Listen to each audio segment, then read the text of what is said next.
Good afternoon, ladies and gentlemen, and thank you for joining us this afternoon. It is again really an honor to have you here this afternoon. Namibia is at the World Economic Forum this week, and thank you for joining us live from Namibian House here in Davos. We will be discussing an array of subjects and topics this week, and if you're interested to listen to more than the topic we're going to discuss now, please go to nipdb.com for a more extensive agenda. But our topic for this afternoon is quite an important one. Namibia recently discovered 2 substantial oil finds, and this clearly has a significant impact not only on energy policy, but also the way industry, the economy, and also social development will unfold from here. And with no further ado, really, let me introduce our guests this afternoon that will be talking about these issues. I welcome Honourable Tom Windo. He's the Minister of Mines and Energy. Mrs. Maggie Shino, she's the Petroleum Commissioner for Namibia. Mr. Emmanuel Malunga is the Managing Director of Namco, the state-owned oil company. Mr. Dennis Zegveld, he's the Country Manager for Shell Namibia. Thank you very much for making time to be with us. And without any further delay, Minister, if you would please address us. Thank you.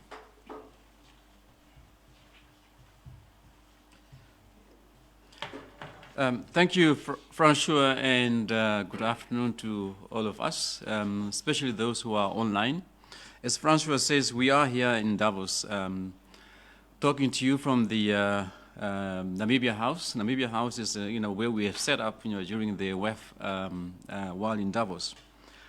Now, one of the main reasons I think Namibia participating in this World Economic Forum for this year is really to showcase our energy outlook, how we see the energy situation within the country. And within that energy package, the most important issue we're talking about and how we are demonstrating how Namibia is progressing in this is actually the green hydrogen issues. Because as we all understand, it's about renewable energy, it's about managing the climate, and as Namibia, we pose to really be a part in playing this part, how we can actually assist the globe to decarbonize. And we are really excited, and I think we are really getting tractions. Obviously, there are a number of people who are doing the same thing we are doing, but in terms of what we have done so far in the last year, we should be proud of ourselves where we are getting. Now, as Francois said, this session in particular is about the oil and gas, which is also part of energy. As you understand, not long ago, Namibia did discover oil through the investment done by Shell and also by Total Energies.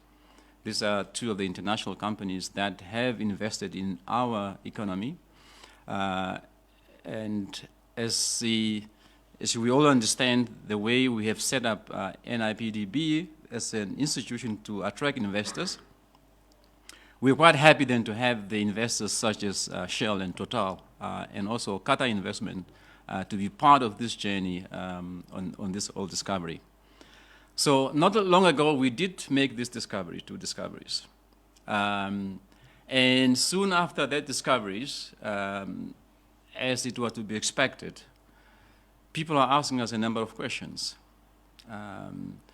What will the oil discovery mean for the economy of Namibia? Will that be a good thing for Namibia, or can it turn out to be something maybe unexpected?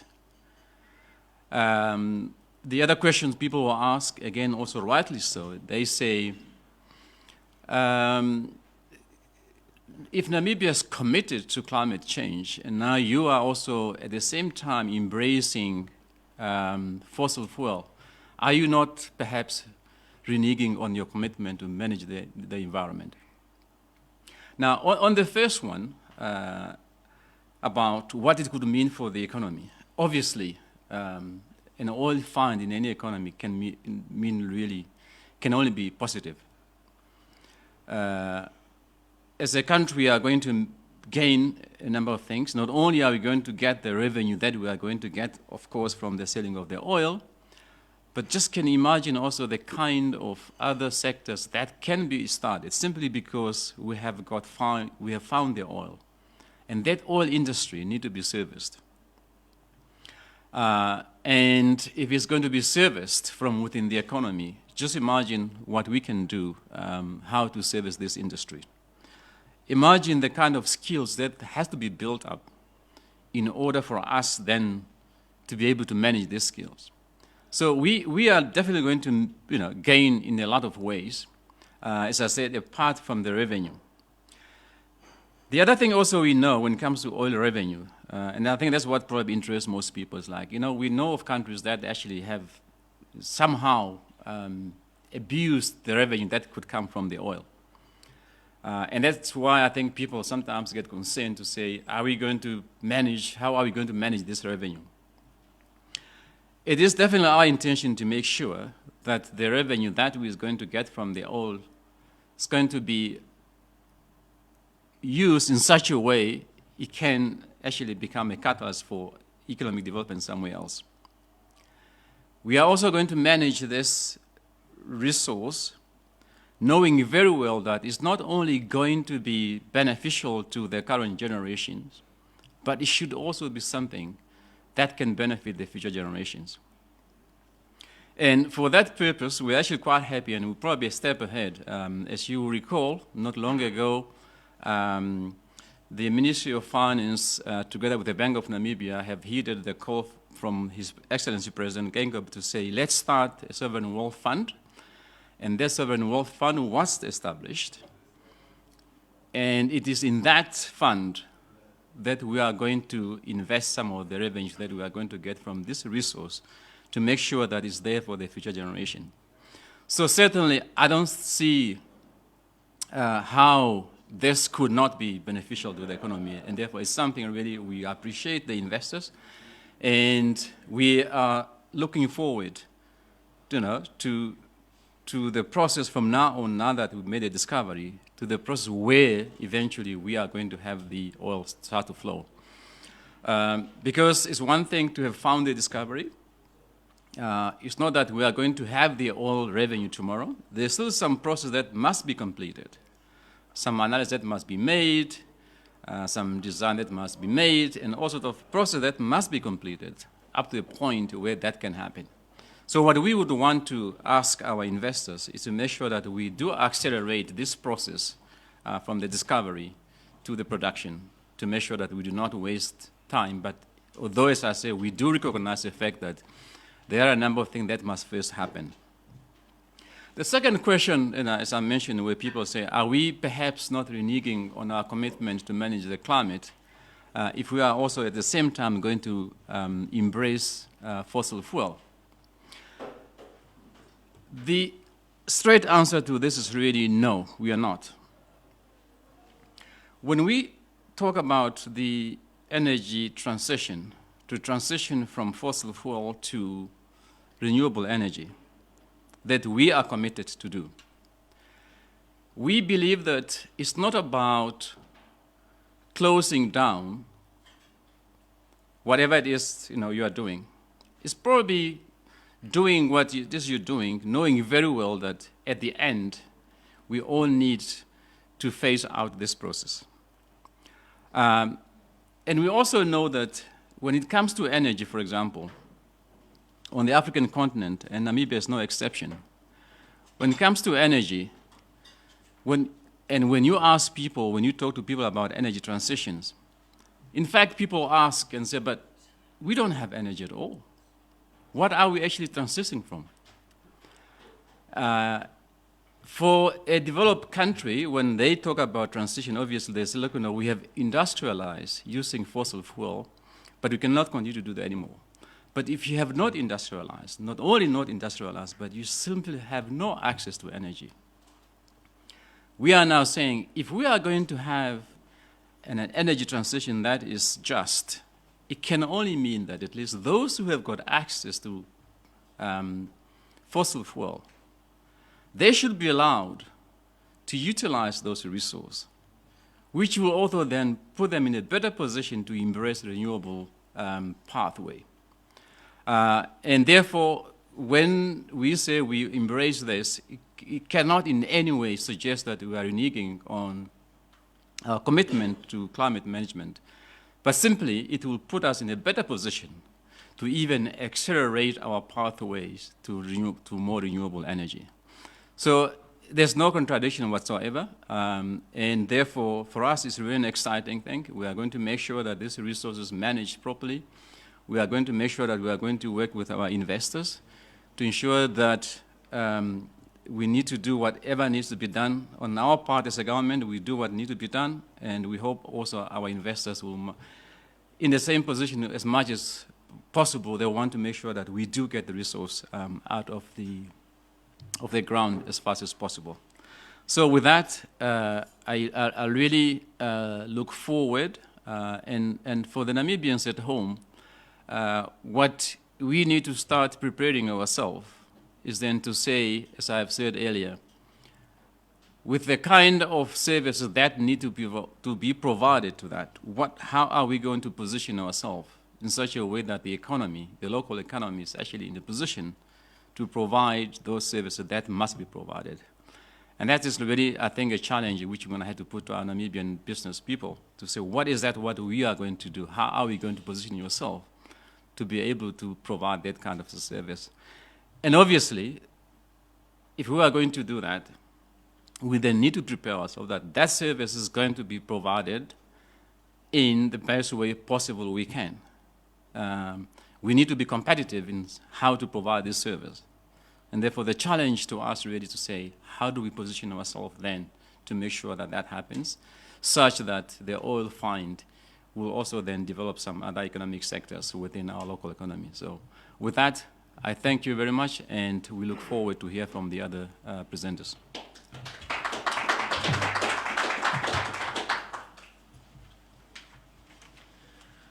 Thank you, Minister, and thank you for your words of introduction to this very topical theme. Before I introduce our next guest, just a quick reminder to also the guests in the room here, but also the guests, our viewers at home, rather, if we'll follow the session with a short Q&A afterwards. If you have some questions, please feel free to drop them into the webinar chat box on Zoom. Our next guest is Mrs. Maggie Shino. Mrs. Shino is the Commissioner for Petroleum for Namibia, and she will be talking to us about the landscape, the petroleum landscape in particular. Thank you, Mrs. Shino. Thank you very much, Francois. Am I audible enough? Yes. We can hear. We can hear you well.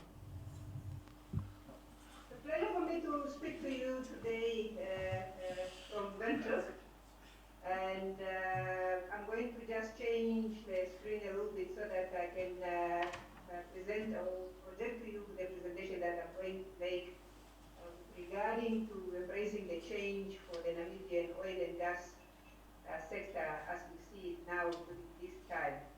If you can just give me a minute. There we go. We found ourselves at a different time now, the world having a different conversation, and Namibia working on exploration at a different pace.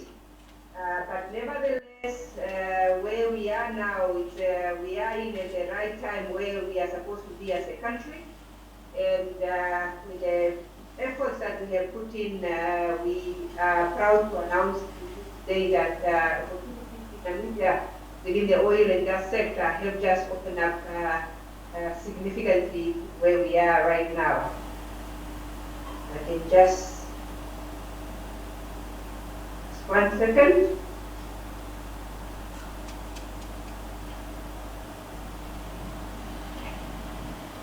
So within the time that we are in now, what does exploration look like post the pandemic in Namibia? On the screen, what you can see is the current Namibian license map. This just shows, just to keep your mind open to the opportunities and the dynamic of exploration that we have currently in the country. As you know, or most of you don't know the history of petroleum exploration in Namibia. We started exploring right back in 1974 when we discovered the Kudu gas field, and after 22 dry wells, that's a time when we then have a discovery that just got announced recently from Shell and Dr. Tom. What we are witnessing right now is a flood of interest into the exploration. As you know, we are not yet into the production, we haven't even stepped into the development phase. So we have a number of companies that are looking for opportunities in Namibia, and what you can see on our license map is that all the white blocks are still available for opportunities who want to be able to invest in such. What we are seeing is that we are exploring in an environment where the energy mix has always been changing.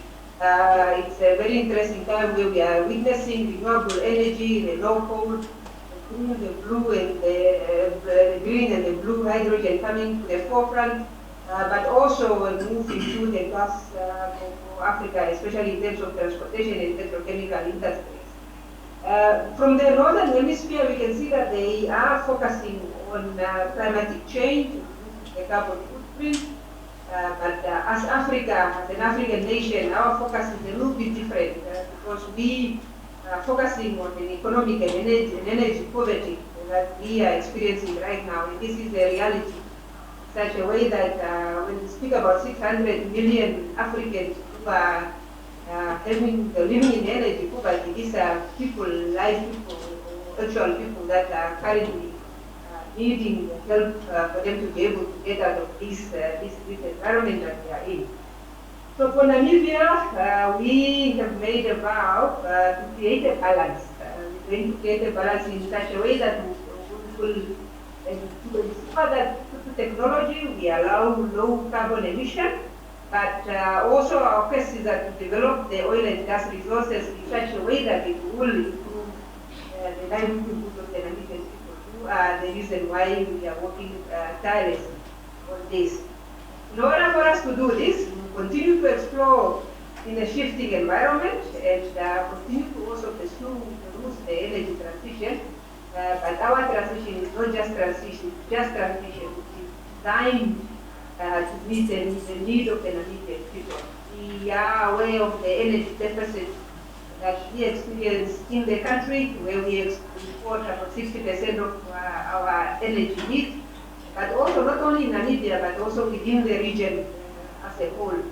And we are going to continue to explore and be able to produce these resources so that we can drive the development agenda for Africa.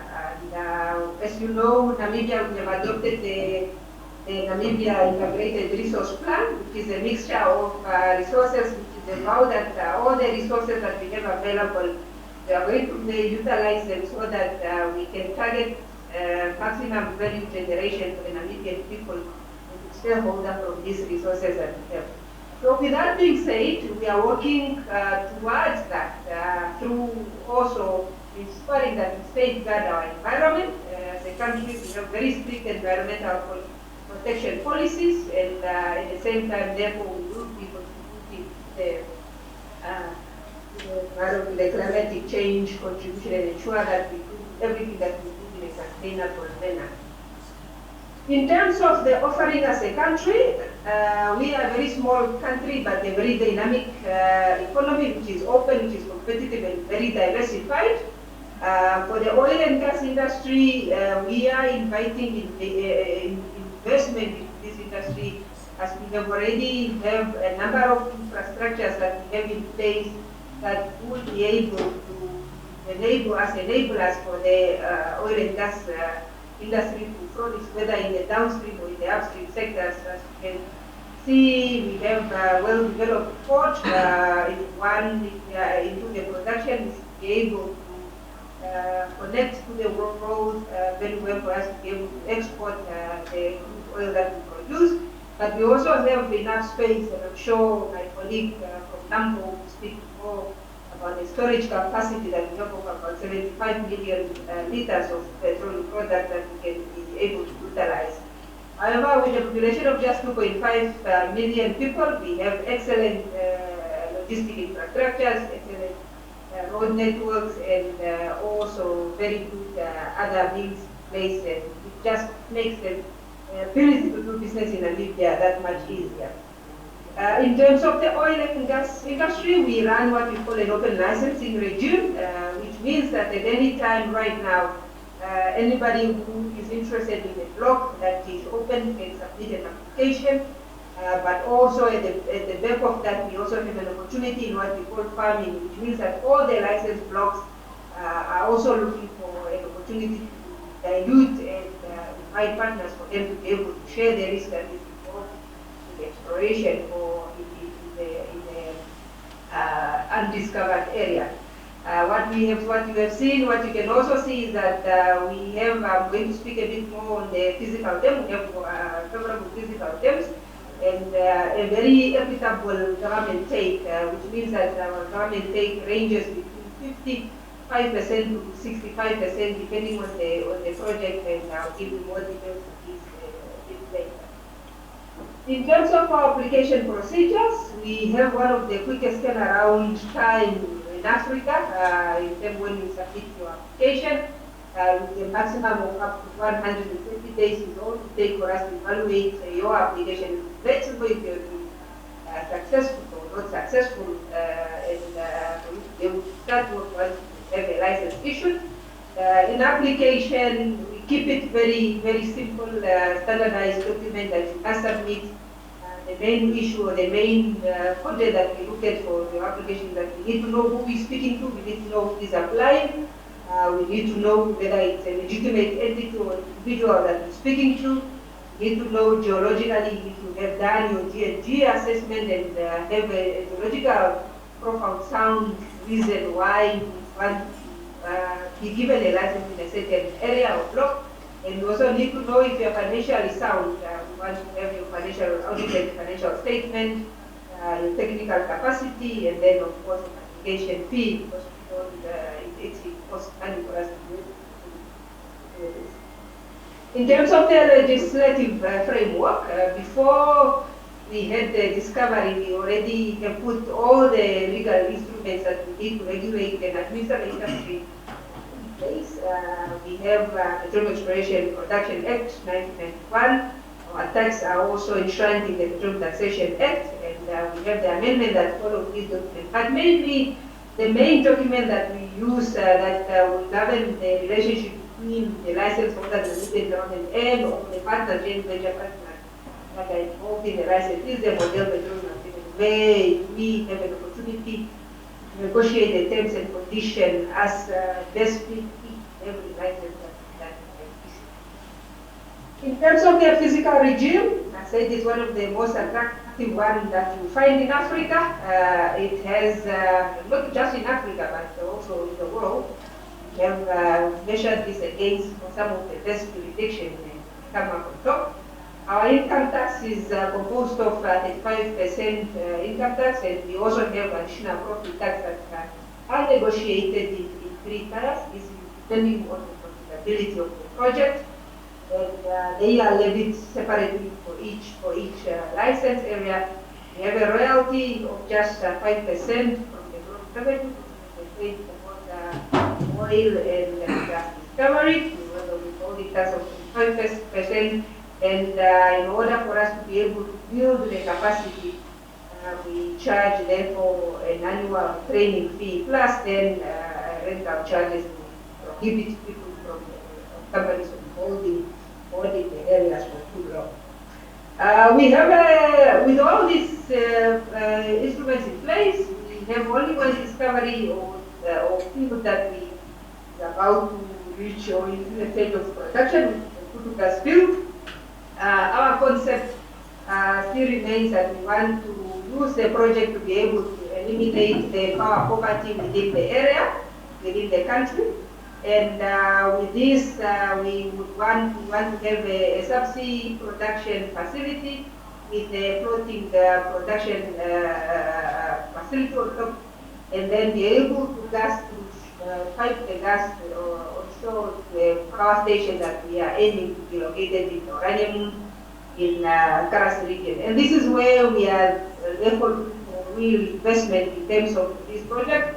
We can bundle it together, the upstream, the midstream, and the downstream as one project. And the reason why we want to we have gas to power as a strategic project for the country is because we are having enough infrastructure that we can already take a piggyback ride on. On the right is an image showing the backbone transition lines or interconnectors which connect Namibia to the rest of the Southern African region already. There will no need for massive investment in that. And it's because of that that we still build the concept of the Kudukas field here around power generation to Namibia, power generation to Southern African region, LNG for the transport or shipping industry. This is to be in line with the IMO requirement, IMO 2030 requirement. And then with the new development, as we have heard earlier from our colleagues in terms of the green hydrogen, is also then for us to produce a blue hydrogen, which will then be able to serve the industry with the new energy resources. We have enough massive gas resources that's available within just the Southern Africa region on its own, let alone Africa as a whole. But the consumption or the utilization of this gas is very minimal within the region. But for us, we think that it's important if one is to look for investment in this area for one to be able to. One need to have a clear understanding of our legal framework, but you must also be able to understand the Namibian market and the regional market. Plus, a good partnership is required. Namco is DW who are currently in the license. We need to keep this license as a social license and also ensure that we're going to have regional cooperation, plus making sure that your participation in the license should be able to add value in terms of local value addition. So this is where we are, and therefore that's available. With that, then we go into the new kids on the block in Namibia, which is the discovery. We start from inboard, the shell discovery. I will not speak so much as my colleague Dennis will give you more details later on the project. Basically, what we have for both the Graph discovery by Shell and the Venus discovery by Total is that we have a major opportunity for Namibia to become an oil producer, whereby we have seen or discovered accumulation within the lower and upper Cretaceous sequences that is being sourced by the upstream source rock, deep water, but the opportunity or where we are now is for us to be able to apprise these discoveries so that we can then be able to create a production profile and exactly know the commercial value that we can be able to derive from this as a country. Working together with the license holders and the joint project, and we are working tirelessly to ensure that we analyze and evaluate this best that we can. In terms of onshore, we have not only unlocked the Orange Basin, but also the eastern part of the Kavango Basin, what is now called the Kavango Basin, where we have drilled 2 wells, which were just stratigraphic well for us to understand the sedimentary basin was sedimentary coverage.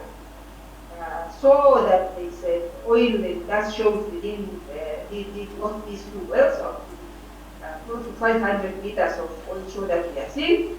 What we have seen is that there is a number of plays that also are existing in this basin, and we are therefore have acquired some number of seismic and have moving towards drilling the first exploration well in this basin for us, then to be able to also see if we can get enter into the production phase. The opportunity also available within the basin itself. These are just 2 blocks, Block 1819 and then Block 1820. However, surrounding it and within the entire Okavango Basin, its extension into almost Panaki is open. In terms of when we look for investment, as a country, we have also invested ourselves into ensuring that when investor comes, we don't just start from scratch. There's no need for one to reinvent the wheels. We have quite a good extension of data coverage. As you can see on those web, all that data is available for licensing. When you are undertaking your exploration effort, and all the 5 elements of the petroleum system have been addressed almost in all the basins that we have, whether it's a source rock, whether it's a trap, whether it's a reservoir rock, all these are in place, and migration pathway, most of them have been seen, and it's the opportune time for one to begin Namibia. What we are saying is that the discoveries that we have are mostly in the Orange Basin, especially for the offshore. But there's also a galore of opportunity that's available for the rest of the offshore and also the onshore. We have coastlines that are ranging for more than 800 kilometers, and therefore all those blobs that you see on the screen right now are prospects that have been left by the Ministry of Mines and Energy in-house for one to be able to come then and test. What we are waiting for is just a bit to be drawn on most of these prospects. Let me go into show you an appetizer of some of these prospects that we are seeing in details. For example, in the Orange Basin, there's still more river channels or channels that we are seeing in the deep water that could even be bigger than the Venus. This is what we are seeing right now. And also in the Namib and the Luderes Basin, especially in the Namib, we are seeing more opportunities or more features that are even bigger. One feature that we are seeing in the Namib Basin is even comparable with the Tupi discovery in the Campos Basin offshore Brazil. And these are the things that we are seeing in Namibia, just that they have not been treated or they have not been tested. Davos Basin also is showing us a stratigraphic play potential for the deep water basin margin, and also a number of structural plays that are also available, as you can see on that screen. And all these opportunities are available for every investor. In conclusion, those are the opportunities that we showcase in Namibia. Feel free to talk to us and talk to all the current license holders and also local players who are within the license. We have a huge interest in the onshore space with the successful drilling of the seismic activation of Recon Africa. The Orange Basin will just be more renewed interest after the discovery of Graf and Venus, which ends with the already known Kudu. Proven oil in the Wheeler well within the Davos Basin, and opportunities as we are seeing within the Luderes and the Namib Basin. We are offering more gas reservoirs from different wells that we have seen that we drill, and our geological analog is very prolific, and we can only compare it to the prolific conjugate of virgin of Brazil, as I said before. And with favorable economic and physical policies, it's the perfect timing for one to come into Namibia right now. And so please feel free to speak to us. You are welcome. As I said, it's an open door policy, and anytime Namibia is open for business. Thank you very much. Thank you, Commissioner, and thank you for your presentation. I think it really touches on the key points. If I'm a potentially oil and gas investor. Without delaying further, I would like to introduce the Managing Director of Namco, Mr. Emmanuel Malunga. Mr. Malunga and Namco has developed a number of assets in the country over the past years. Namco is also one of the key stakeholders in some of the finds we made recently, or Namibia made recently.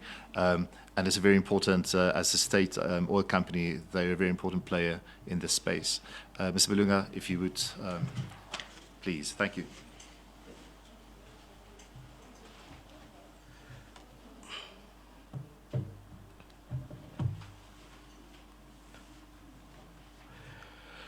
Thank you very much, Francois, for the opportunity for me to address this occasion physically and also virtually. The title of my presentation is called Namco, the Rise of an African NOC in the Midst of the Global Energy Transition. So those are the issues that I'm going to talk to you about, starting from the Namco recent downstream milestones. Then I'll end with the Namco and the energy transition, the sustainable energy options that we have in Namco. Yeah, just to quickly talk about the downstream milestone that we've recently achieved. The Commissioner was mentioning the fact that we were awarded by the Namibian government to operate the National Oil Storage Facility. This is a facility that government has constructed at great expense, and they saw it fit to give it to their own national oil company to operate it. So this facility is consists of storage facility of 75 million liters. We successfully took over the operation of this facility last year, March, and we in a very good position because of this facility to become a very big player in the downstream sector in both Namibia and the region. So we've put together strategies in place to make sure that we optimize and commercialize this facility to make sure that, what people were, the doomsayers were saying, we will not do this, but we are fortunate that obviously Namibians are operating it. We've employed 50 Namibians who are operating it. Currently, the throughput is about 31%, and we're looking forward to actually the throughput to be more than 60%. Part of our strategy that we employed in Namco, and it's a strategy that we found there, and we have to thank my predecessor, the Director General, who was at Namco, the strategy of going downstream. I think we saw it fit to actually go ahead and construct retail sites all over the country. Currently, we have 12 retail service stations. And we are busy constructing another 10 as we speak. And our aim is to really have 33 retail service stations by 2024 so that we become a meaningful player in the downstream sector. So that this would represent us or present us an opportunity to fulfill our downstream mandate. Namco has been a company that has been on a very fast growth trajectory. As you can see there, we've really been growing exponentially. Over the past 5 years, our revenues grew from 574 million to today 2.84 billion Namibian dollars, which represents an increase of 394% over that period. I won't dwell too much on this slide. My colleague, the Petroleum Commissioner, did speak on it. But what I want to say here is that I think in Namibia we have an interesting ecosystem of different explorers, from small cap to medium cap to the super majors, the likes of the Shell, Total Energies, and Exxon Mobil's. I think we have to give credit to the Namibian government, as Maggie was saying, for really creating this enabling environment and to have a very transparent application procedure in place to not only attract international oil companies to come and explore, but also to make sure that they are retained. And that's why we ended up having these discoveries, because of that enabling environment that the ministry has managed to establish. So it's very good to be a child of government, because you are given a 10% carried interest in all the licenses in the country, and we have to thank the ministry for that. However, we've gone a step further by actually getting and applying for some of our licenses ourselves, and in some of these licenses we actually have a majority interest, 67% in most cases, and I think in the one license we even have 70%. So we are also operating like a small cap exploration company in that respect, where we are working up these licenses and trying to bringing in sort of larger oil companies who can come and spend money on seismic surveys and the drilling of wells. So we have these opportunities, and we are looking for international oil companies to come and grab up some of these opportunities, especially since the discovery of oil has been made in the Orange Basin, and evidently all these blocks are in the Orange Basin. So I won't go into too much details. I think if there's anybody that is interested to talk to me about these opportunities, we can discuss that later on. So I'll skip these slides and go to some of the interesting ones. So we were fortunate enough from last year and this year to be involved in all these exploration licenses. We are a 10% carried interest partner in the Recon Africa license in the Okavango Basin. They drilled 2 wells there last year in the Kawe constituency, in the Mbambi constituency, where they really got very good results. They also acquired 500 line kilometers of 2D seismic data. And this year they are busy acquiring another 500 line kilometers of 2D seismic data. And we expect them to drill 2 or 3 wells, at least together with us in the Kavango Basin. So we expect a discovery onshore as well.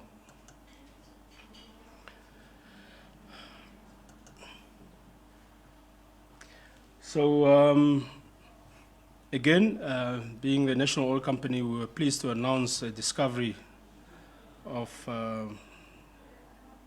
oil and gas in the Orange Basin. Exactly 3 months ago, Shell made the first announcement, and then later on, Total Energies with our other partners also made the discovery. So in the Graph 1 discovery, we managed to prove an accumulation of, or in the Santonian and Cenomanian interval. We also made a discovery in the Grass Reservoir, but this one proved a little bit, well, the quality remained a challenge. But in the Cenomanian Reservoir, the properties are much, much better. So at the moment we are, talking to Shell and Qatar Energies to drill some more exploration wells and some appraisal wells starting from, I think, September, and Dennis will talk more about that. Yeah, I think let me just pause here a little bit just to share with you. We commissioned a study through Wood Mackenzie, one of the world's renowned oil and gas consultancy firms. And according to them, these discoveries are massive. It's a message that we don't normally take out, but for example, if we can just, in terms of the GDP, I mean, if you look at that graph on the left-hand side, the light blue would be if the GDP was growing maybe by 3% over the years, but I think from 2027, 2028, when these discoveries will come online, you will see the direct value added that will be added there. And we will probably, it will increase our GDP, I think, or double our GDP, easily by 2040. And in terms of employment creation, we expect about 3,500 jobs to be created, or 3,600 jobs to be created at the height of these development activities. And there's a potential to maintain these levels with the correct management of skills to be gained. So we did not know last year, this time we did not know that we were going to make the discoveries in Namibia. So, as a commercial public enterprise, obviously we've been under a lot of pressure by our shareholder because Namco, I think, has been surviving on a levy of 7.6 cents per liter on every fuel that is sold in the country. And that was given to us after the 50% import mandate was withdrawn because of the problems that we experienced. So we had to come up with ways to make ourselves financially sustainable in the future. And one of the strategies was obviously to go downstream to build all those retail sites, because in the retail space, the margins are better, so you can actually make more money. The second part of the strategy was to look outside the country to see whether we can actually buy production, buy producing assets elsewhere in the country, elsewhere on the continent. So this is exactly what we did last year. Unfortunately, on our first attempt, we didn't succeed, but as they say, you know, try until you succeed. So Sonangol went out on tender for some of the producing assets, or some of the equity in the producing assets they have in Angola. So we tendered for Block 1506, put in a very aggressive bid, and we were fortunate enough to be awarded that. It's a very, very good block in water depths of 2,700 to 4,700 meters. They are, you know, it's a prolific license with 6 new discoveries with more than 2 billion barrels of oil. It currently produces 106,000 barrels of oil per day, and we've bought 10% of Sonangol's share. So basically, ourselves and our partners, Sekwa Petroleum and Petrolog, will be producing 10,000 barrels per day from this producing asset.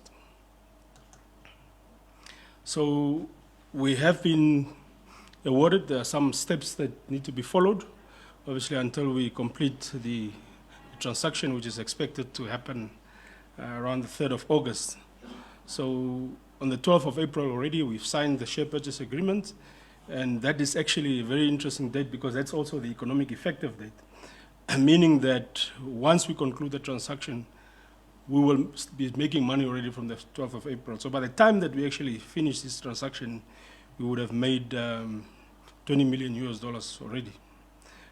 This transaction will cost us, I think, about $450 million, and we're happy to see that, you know, some of our banks, local banks, actually will go and finance this. RMB is co-arranger with Standard Bank. They're going to give us that money, and by the 3rd of August, we would have finalized the transaction. Okay, coming to was the end of the presentation. Obviously, Namco is a national oil company, but we would like to be seen in future as a national energy company. So we've made sure that we do not get left behind by the train of sustainable energies. So together with our industry peers in Africa, Namco also commits to an energy transition that honors the dual priorities of socio-economic development and environmental preservation. So we do want to play in the green hydrogen space. In fact, 2 companies have already approached us, Neo Green Hydrogen of Namibia and Cherry Transitional Power. So we are busy recruiting resources in the company to help us to basically play in this space also. So, I mean, we cannot run away from the fact that, you know, the transition is happening, and we are happy to be participating. But as has been said, I think, eloquently by James earlier and by the Honourable Minister, I mean, these have to coexist. I think it's unfair for people to expect us to choose between the two. These industries are not mutually exclusive, and we really want to participate as a company and as a country to make sure that we can actually sort of get the best of both worlds. So we've by the way, that's how our service stations look like, those that have not seen them. We've gone so further to actually, in one of the service stations that we are building currently, actually in a partnership with our other SOE, TransNamib, we've leased a piece of land from them along Independence Avenue, where we're going to build a state-of-the-art retail service station that basically is going to be eco-friendly, that will include things like electric vehicle charging points, vapor recovery systems, car wash, water recycling, solar powered operations, and lighting. So we're probably going to use as little of electricity as possible.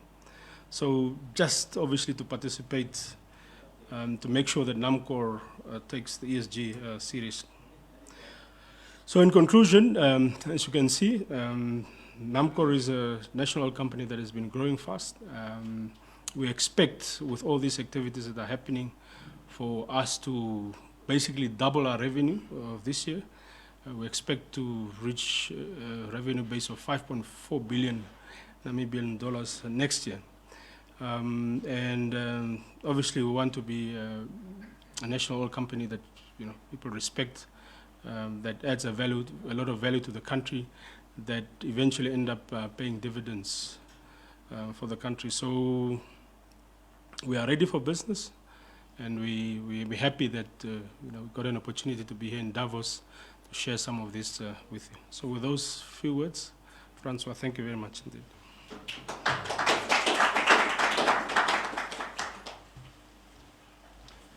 Thank you, Mr. Malunga. Next on the bill is Dennis Zekfield of Shell. Dennis is the country partner for the country managing director for Namibia.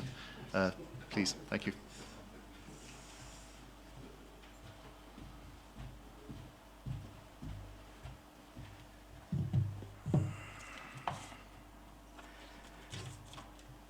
Okay, let's see. Is it working? Yeah? Okay, good. First of all, good afternoon to you all. It's a real privilege to be here. What may surprise you, but I will not use slides this time. So, just some introductory words, and then we can always have a discussion afterwards. But it's good to be here in Davos, or Davos, however some people pronounce it. For me, it's the first time I was here. I was actually in London and then got the opportunity to be here. So really appreciate it, and especially to see honourable ministers here. So just a couple of points that I would like to mention. Maybe to start with, I've been in Namibia since 2014, representing Shell in the country, and also responsible for Shell in South Africa upstream. We actually had a conference with quite a number of you here present in the meeting last week as well in London around the Africa Energy Summit. And of course this topic, amongst many other topics, are quite lively. But maybe to start on a slightly lighter note, when we just walked back from the lunch, I spoke to Mr. Malunga, the MD of Namco, and I said, actually, I started to realize that we met for the first time with yourself and the Petroleum Commissioner in May 2014. I still remember, it was an office at the ministry, and that just tells you something in terms of one of the things, like a number of players have moved on, and that is natural. That's typically the same in a company like Shell. But it really tells you, it's like, and I also noticed Mr. Malunga won quite a prestigious prize last week. But that just tells you, like, I'm not trying to point in one direction, but the reality is like there has been a lot of good things happening in Namibia, and it's actually beautiful to see these various presentations from where we were in 2014 versus where we are now. What I would like to do, because I do think, and especially for the ones looking at this or listening to this online, I think it's really important, because I get that question, and no doubt the Honourable Minister and others will get that question almost every day, if not multiple times a day. And that is really like, what does it take to get a project like this off the ground? So again, we started in 2014 as a company. We were very, very excited about the prospects, and we said, like, we don't just want to do this from a distance, so we would like to do this, have a small representative office in Windhoek, the same office we have at the moment. That was in 2014.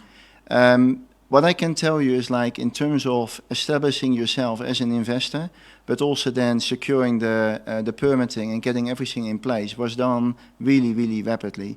In general, I would absolutely say, not just in general, almost without exception, the Namibian government, the different various ministries have been extremely helpful, and not just to Shell, but to as far as I can see, every company wanted to do business in Namibia. If I take a little bit of a step back, if you think about these kind of investments, and I think the Honourable Minister referred to it, to do some seismic activities, we did 3 large seismic activities in the country. That gets you to a total of about $100 million. So that's an investment already of 1.5 billion Namibian dollars. Yeah, and then you still have about, in average, 1 out of 7 chance of success. So even if you start drilling for an exploration well, as we have been doing, the reality is before you start, and it's mind-boggling even for me, and I've been with Shell since 2000, so that tells you something, but even for me, it's mind-boggling to think that you are willing as a company with your partners, and I should say our partners, as was said, is Qatar Energy, Namco, and Shell as the operator. But that's already a very significant investment. Now, on top of that, then you need to do a drilling campaign. Now, a drilling campaign is not something what some people think you can prepare for 3-4 months, maybe 6 months, and it is done. That took us 18 months. 18 months, we had tens of people preparing for this campaign. All over, from Namibia, South Africa, Nigeria, London, The Hague, Houston. These are massive teams. Just prepare for a drilling campaign that takes maybe around 40 or 50 days or so. Again, to give you an order of magnitude, a drilling campaign, to do a well like this, deep water, you're talking about 2 kilometers of water. Again, mind-boggling. And you need to drill another 2 or 3 kilometers further. So again, you're talking about 1 billion Namibian dollars for 1 well. And that well is as big as, or smaller even, like this. That is what you get. So it's significant investment. And that was actually also very clearly highlighted by Honourable Minister Kanjoza the other day.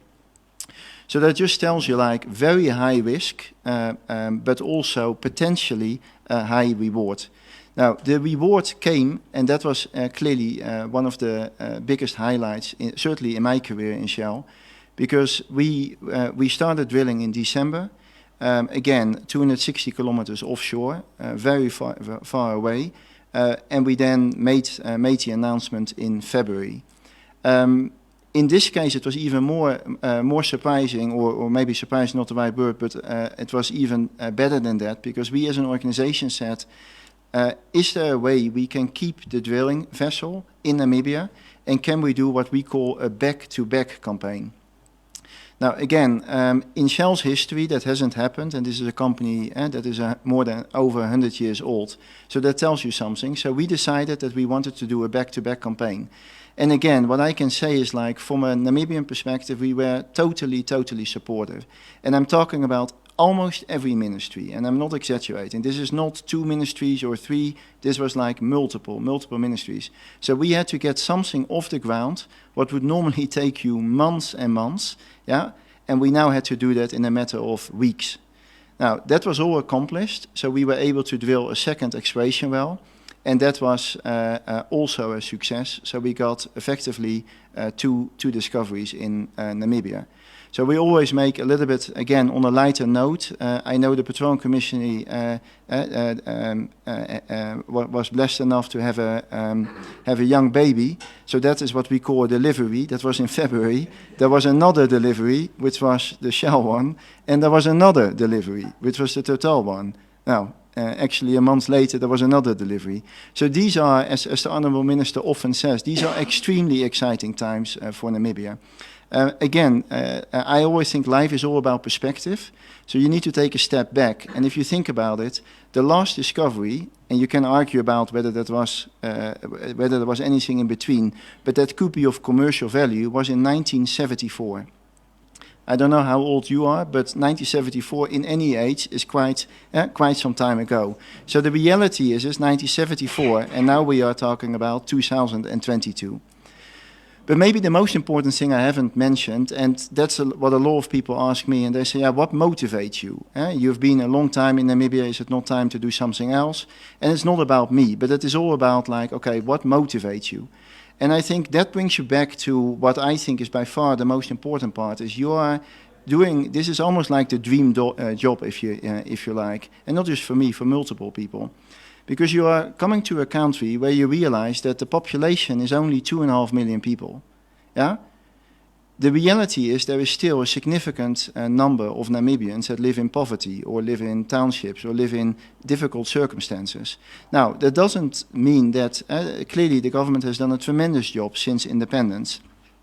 So I'm not trying to argue that, but the point still being is like something that can make a difference like this could really be potentially a game changer for the country.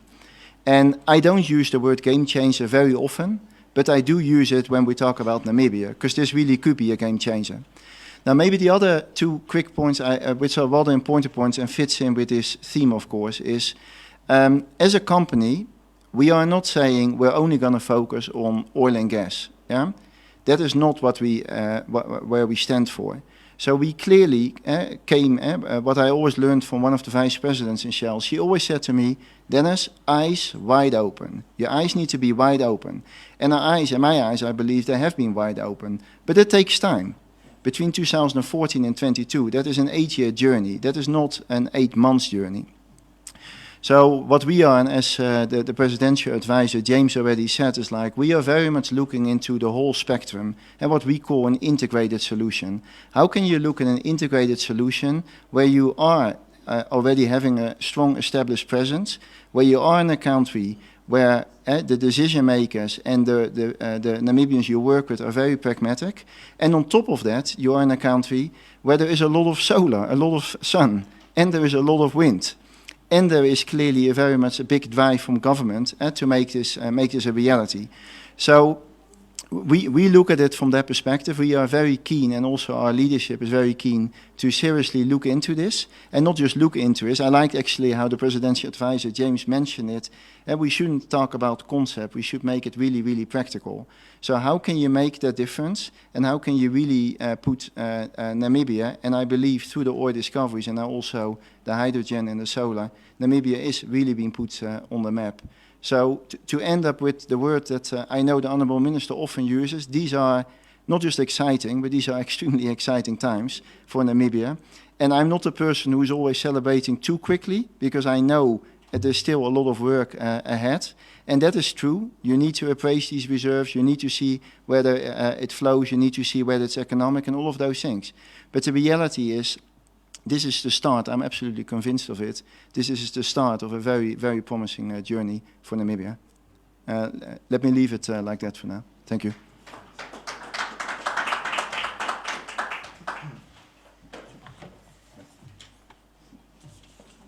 Thank you, Dennis, and thank you, colleagues. So I believe that our head of state will be arriving soon. So unless there are questions from the floor, I would like to maybe conclude the panel this afternoon, or the presentation this afternoon. Thank you very much for joining us, and thank you for making the time to watch us online or to listen to us online. To each and every one of you, Honourable Minister, thank you for your time and your very valuable inputs. We do believe that the investment community would hopefully have taken some value from this session. Like we said before, if there are any further questions you might have about any of the presentations or the comments made, please feel free to email us on info@nipdb.com. The presentations will be posted online on the NIPDB website at nipdb.com. You'll see the link to the mini site for WEF on the landing page. Thank you very much, and have a good afternoon.